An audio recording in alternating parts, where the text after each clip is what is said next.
Hi guys, today we have an exciting video on the Lok Sabha elections. Today we'll perform Twitter sentiment analysis and find out what is the emotion of India this 17th parliamentary election. Who will form the government in 2019? Let's find out the mood of the nation. With so much happening in Indian politics in the last 2 months, many people believe that India's future will be decided on the 23rd of May 2019, the judgment day of the Lok Sabha elections. Over the years, there have been two major parties in India who've been fighting to shape India's future, the Indian National Congress and the Bharatiya Janata Party. Now that all the phases of the elections are over, the exit polls average predicts that the BJP-led NDA will get 312 seats and the Congress-led UPA will get 113. But you must be wondering what people's sentiments are towards these two parties. Using Twitter sentiment analysis in R, we will use two comparisons. First, between the official handles of the BJP and the Congress. Second, between the hashtag Narendra Modi and hashtag Rahul Gandhi. Then we'll compare the emotions of the tweets which people have tweeted for each of them. We would like to say that Simplilearn does not endorse any political party. The results that we show are purely based on what people have tweeted. So without further ado, let's jump into our sentiment analysis code and see who's more likely to win this Twitter battle. We're running this code on our studio. We've already got the code set up, as you can see here.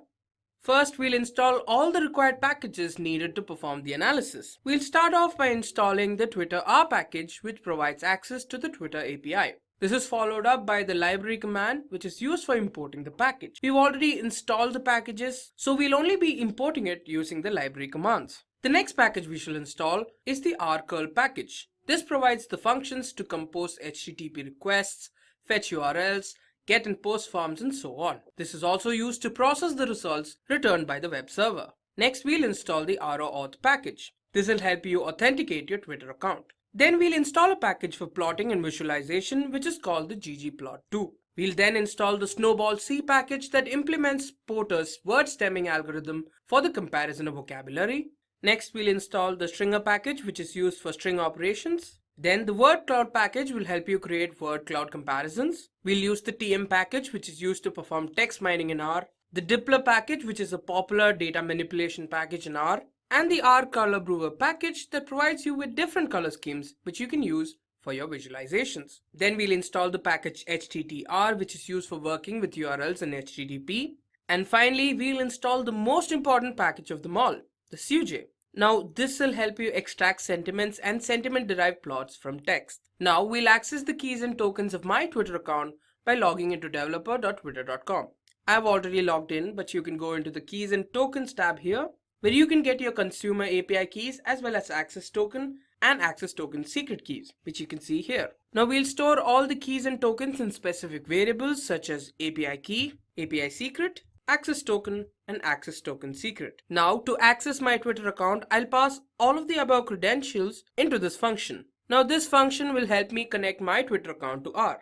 Our next step is to extract the tweets from the official handle of BJP. Now first, we're using the function search Twitter. We're taking into consideration BJP's official Twitter handle, which is @BJP for India, and taking into consideration dates from the 15th of May all the way to the 21st of May, which is today. We're taking into consideration 5,000 tweets, all of which are in the English language. We're loading them up into the variable BJP_tweets2. Now this extraction process might take a while, so we'll wait. Now that that's done, we've extracted the tweets, and now we need to store these tweets onto a data frame. This is made possible with the function twlist2df by passing the variable bjp_tweets2. Now this is loaded into another variable which is bjp_tweets2.df, which is meaning that it's a data frame. And now that that's done, we'll use the head function to show the first 6 tweets taken from this data frame. And there you have it. Here are the first 6 tweets taken from the bjp_tweets2 data frame. Now in this next step, we'll be removing hashtags, junk characters, other Twitter handles, and URLs from the tags using the gsub function. After this, we can use these tweets for further analysis. Now here you can see we're removing spaces, retweets, punctuations, digits, other websites, emojis, and so on. And in this step, we calculate the emotional score of each tweet. Here we use the get_nrc_sentiment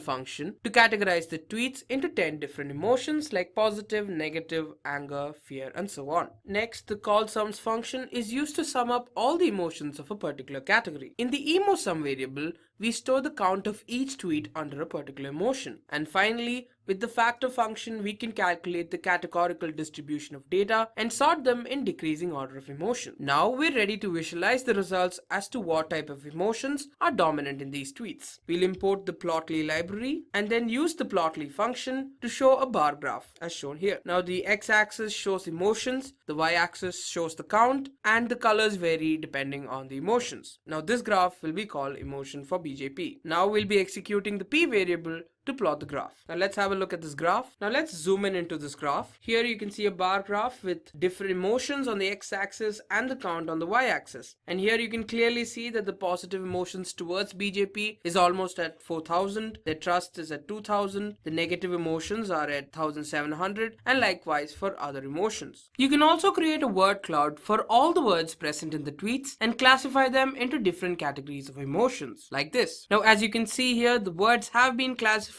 into different categories of emotions. Now if you want to learn about how we created this word cloud, let us know in the comment section below. We'll be more than happy to share the code file with you. Now we perform the same sentiment analysis on the Congress's official Twitter handle at INC India. And these were the results. Here we can see the negative emotion towards Congress is close to 3,000, positive emotion slightly crossed 2,500, and the trust is slightly above 2,000. Now we can compare this with BJP, where the positive emotions are close to 4,000, the trust is at 2,000, and the negative emotions slightly crossed 1,500. Similarly, you can compare the other emotional categories between BJP and Congress. We also took into consideration two very important hashtags related to this election, hashtag Narendra Modi as well as hashtag Rahul Gandhi. These are their respective results. For Narendra Modi, the positive emotion is more than 3,500, the trust is slightly above 2,000, and the negative emotions are slightly above 1,500. With Rahul Gandhi, the positive emotions are almost at 2,500, the trust is also almost up to 2,500, and the negative emotions are almost at 1,500. Now that we've finished with the analysis, the results obtained indicate that the number of tweets showing positive emotion for the BJP and Narendra Modi is higher than that of Congress and Rahul Gandhi. So the chances of the BJP and its allies returning to power for a second term is well within reach. But there are other regional parties which could play a major role in deciding who would form the next government. So let's see what really happens on the 23rd of May, the Judgment Day. We hope you found this analysis informative and helpful. Thanks for watching and stay tuned for more from Simplilearn. Hi there, if you like this video, subscribe to the Simplilearn YouTube channel and click here to watch similar videos. To nerd up and get certified, click here.